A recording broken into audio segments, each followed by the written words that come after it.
നമസ്കാരം പ്രിയ കൂട്ടുകാരെ, ഞാൻ ഗൗരി കൃഷ്ണ 6C ക്ലാസ്സിൽ പഠിക്കുന്നു.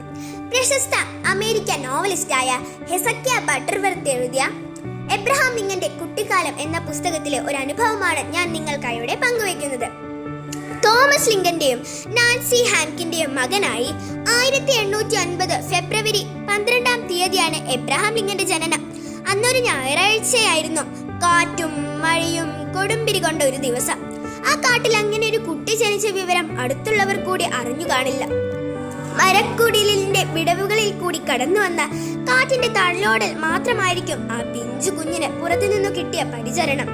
ഈ കുഞ്ഞാണ് പിന്നീട് ചരിത്ര പ്രസിദ്ധി നേടിയത് എന്ന് നിങ്ങൾ ഓർക്കണം. നല്ല ശരീരപുഷ്ടിയുള്ള ഒരു കർഷകനായിരുന്നു തോമസ് ലിങ്കൺ.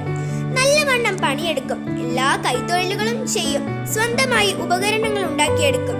ഇത്രയും ഉത്സാഹിയായ ഒരു മനുഷ്യനായത് കൊണ്ടാണ് എബിയുടെ വായനയും ചിന്തിച്ചുള്ള ഇരിപ്പും കാണുമ്പോൾ അയാൾക്ക് ദേഷ്യം വരുന്നത്.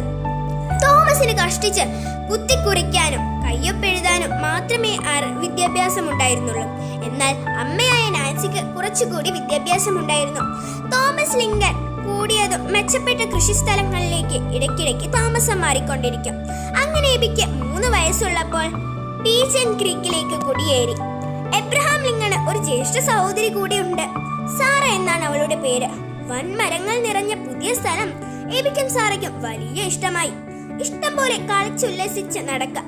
പുതിയ സ്ഥലത്ത് വിദ്യാലയങ്ങളൊന്നും ഉണ്ടായിരുന്നില്ല. എന്നാൽ നല്ലവളായ നാൻസി തന്നെ കൊണ്ടാവുന്ന വിധത്തിൽ മക്കളെ വീട്ടിലിരുത്തി പഠിപ്പിച്ചു.